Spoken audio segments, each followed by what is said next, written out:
how to do Bhastrika. This is a variation. This is not traditional way of doing Bhastrika. Okay. This is an alternative. It is only for those who cannot do traditional Bhastrika. Some people find it difficult, to do Bhastrika this way.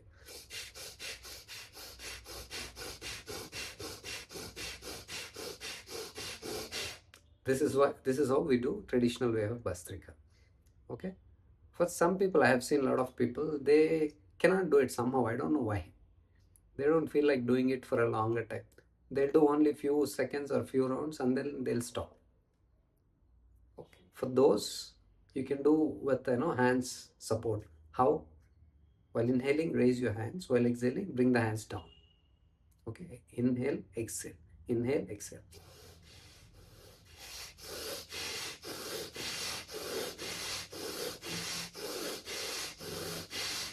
Even while doing this, make sure you're not bending like this.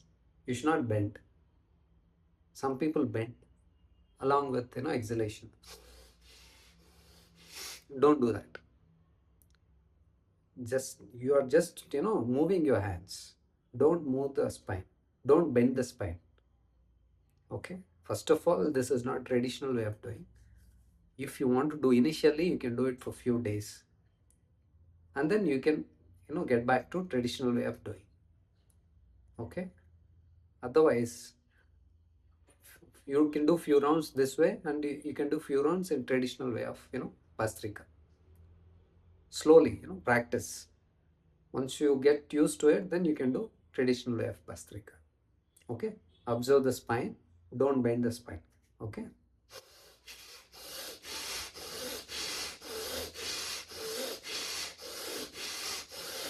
See, you need to stretch your hands fully and then bring them back like this.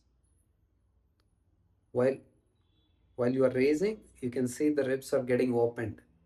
This helps to take more air. Your lungs are getting expanded, right? So you have more room, you can take more air.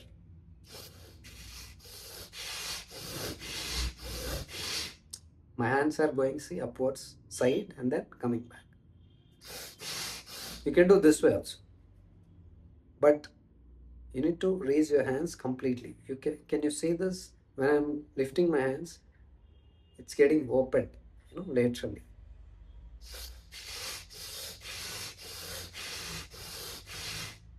This way. You can do deeper version also, like this.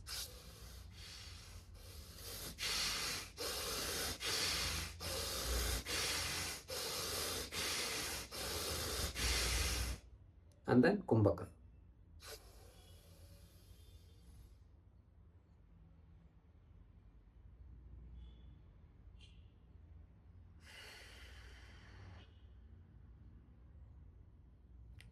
You can hold it as long as possible, then exhale slowly. Kumbhakas are very important, okay? Often try to do Kumbhakas also. After finishing your pranayama, you can do 1 or 2 rounds of Kumbhaka, okay?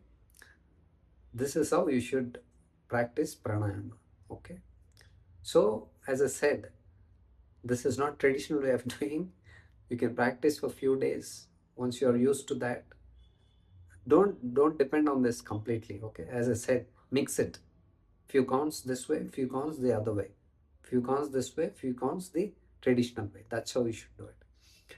So, how to practice this? Firstly, you need to learn one meditative posture. Okay, that can be any. There are so many meditative postures. I have already, made videos on that. You can watch it and learn it. That is a base actually. Learning one meditative posture is your first step. Your first step has to be learning one meditative posture.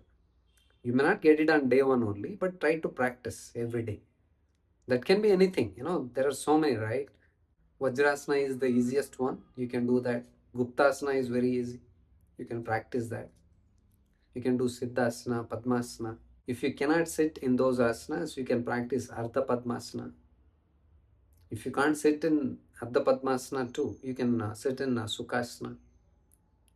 If you can't sit in Sukhasana also, you can sit in a chair and practice.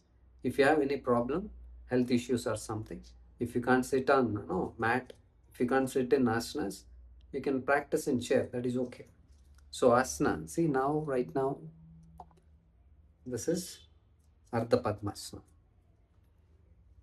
Same thing. Bring it close and take the other leg also. Place it on the other thigh and like this is Padmasana.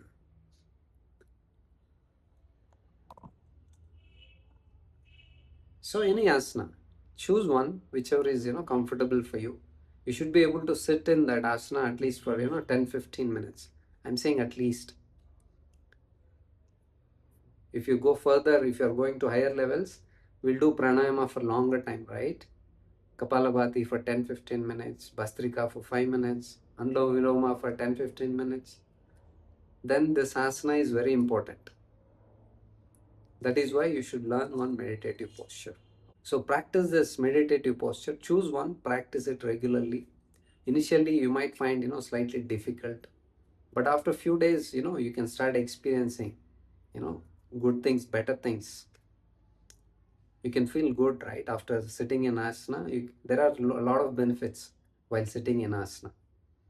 If you can get asana, then it is well and good. You can do pranayama also for a longer time.